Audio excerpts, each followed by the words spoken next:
My name is Lisa Rubel of Love to Color My World, and I'm here today to talk about everyone's new favorite accessory, the face mask. So if you are a sewer or a quilter, chances are in the last 6 months you've made a couple masks, a couple hundred masks, somewhere in there. And for me, the most time-consuming part of making a mask is cutting out the shapes because there's the curves involved and it just takes a long time. The face mask kit from Sit and Sew Fabrics takes the cutting out of it for you. The kit comes with pre-cut pieces to assemble the mask, so all you have to do is start sewing. And what else makes this mask unique is that it has a flap in the back where there's a removable filter, a nanoweb filter that can come out and be replaced. So you can wash and wear the mask again and again with new pieces of filter inside for an added layer of protection. So today I'm going to walk you through making one of these masks. It's quick and easy and you'll be ready to make your own. So the mask kit comes with directions for making the mask and 2 pieces each for the flap, the outer mask, and the pocket, plus the pre-cut filter piece, a piece of bendable metal for the nose piece, and then a piece of elastic that we'll use for the ear loops. And there are 4 of these sets in each kit. So to get started, we're going to move everything out of the way except the outer mask. And we're going to put the outer side mask pieces right side together and sew a 1/4 inch seam along this curved edge. And after we sew that, the next step is to press it. And you're going to press it on the inside and press the seam allowance to one side. There's a little bit of a curve there, but that's okay. You just get the seam allowance out of the way.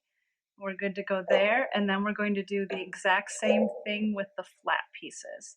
Put them right sides together and sew along this curved edge.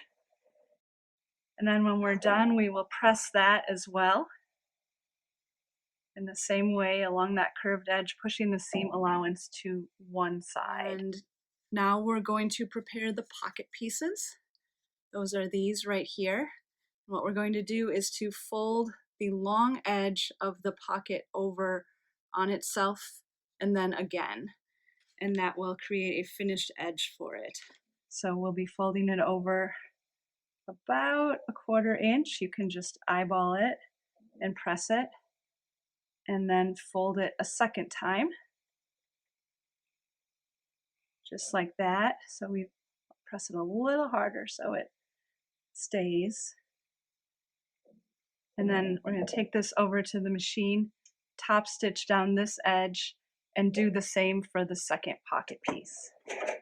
So once those finished edges are top stitched, what you can do is take a scissors and just trim off the ends where it aligns with the curved edge of the fabric, because we won't need those, and get them out of the way.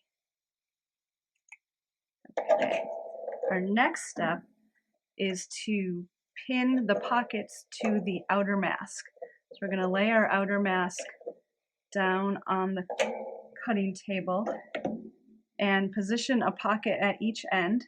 You want to make sure that the lines of the pocket, the curved lines, line up with the outer mask. You're going to pin them right sides together, so the wrong side is facing you. And do that on both ends of the outer mask.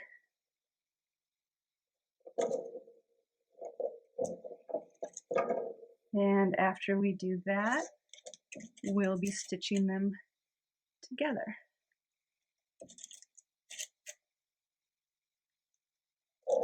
Okay, so our next step is to take our flap and we're going to pin our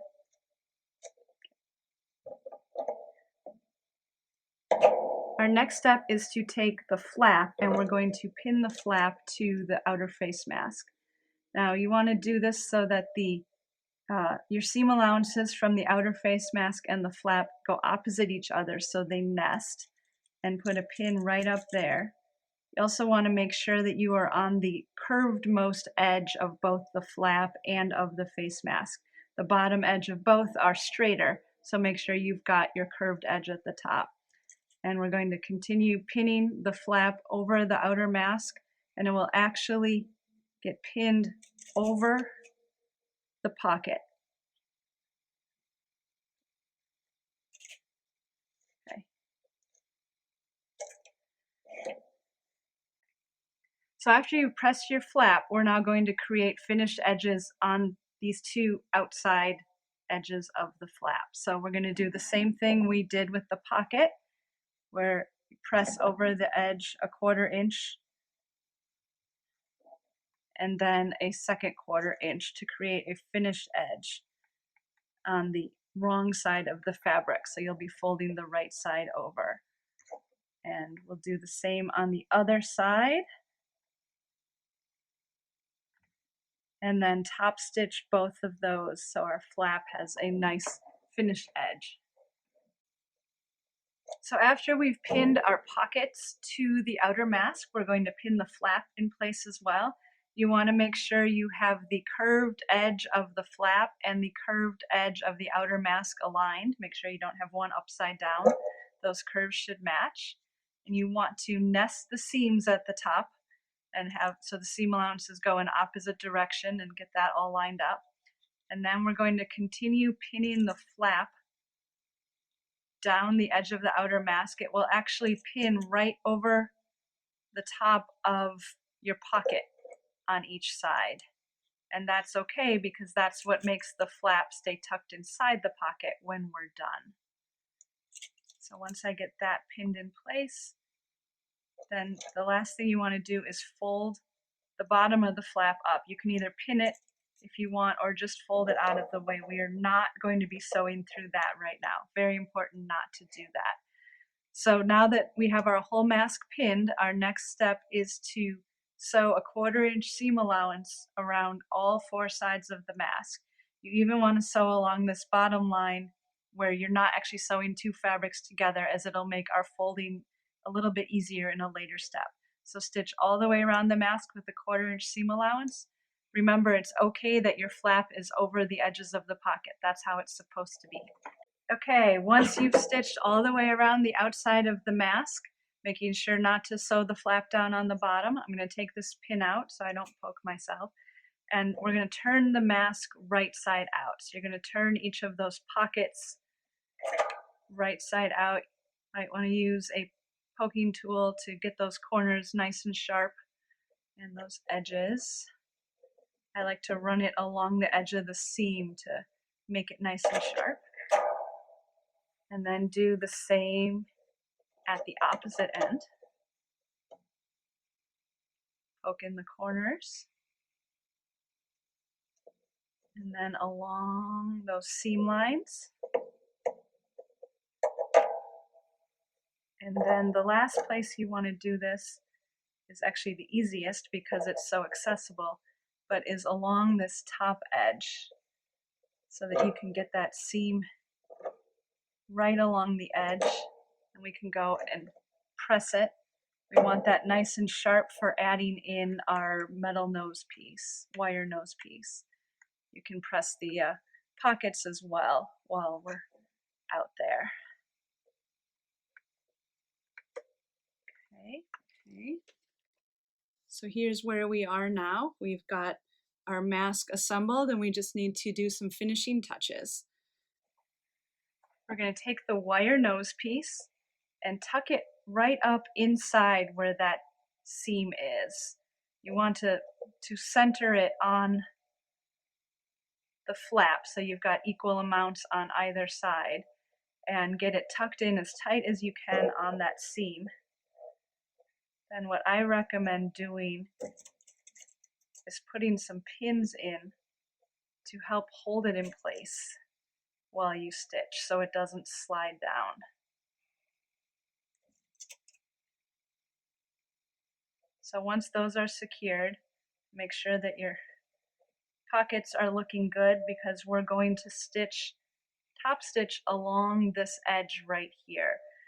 You want to do about 1/8 of an inch in for as much as you can. Feel for where the wire is. You might need to come out a little deeper into the mask there because you don't want to stitch through the wire, but stitch along there. The flap should be under the edge of the pocket on each side and just along that top edge. We'll be folding these ends in the next step or two, so don't worry about backstitching at the beginning or the end. You can just stitch all the way across. All right, so now we have the metal nose piece secure. It won't come out. When you put the mask on, you can pinch it to your nose so that your mask will fit over the contour of your nose. And our next step is going to be to finish the bottom edge of the mask. So this was where you had the stitch line that wasn't really stitching anything together. You're going to use that as a guide, and we're going to again fold this over twice to create a nice finished edge. And you can use that stitch line for your fold line and press it in place. Make sure the bottom of your pockets are pressed nicely as well. And then we're going to top stitch along this edge. You might need to come in a little skinnier at the bottom so that you can get the double fold of fabric down at the bottom to create a nice finished edge. Okay, so there we've got a finished edge along the bottom. And the last step before the loops is to finish off the bottom of our flap. Now, your measurement for this might be slightly different just depending on how your sewing is, but what you want to do is to position the mask. What you want to do is position the mask in its shape, and you'll see how much you have left along that bottom edge. And you're going to need to fold that much up. So it might be 2/4 inches, it might be a slightly different fold, but you kind of want to just play with it a little bit. You're going to fold it over twice again to create a nice finished edge. And press it, and then see if it aligns with the bottom of your mask. Because you don't want the flap sticking out at the bottom, but you also don't want it to be so short that your mouth is then touching the filter. So let's see if I look where I folded these. I'm going to pin it just so I can get a look.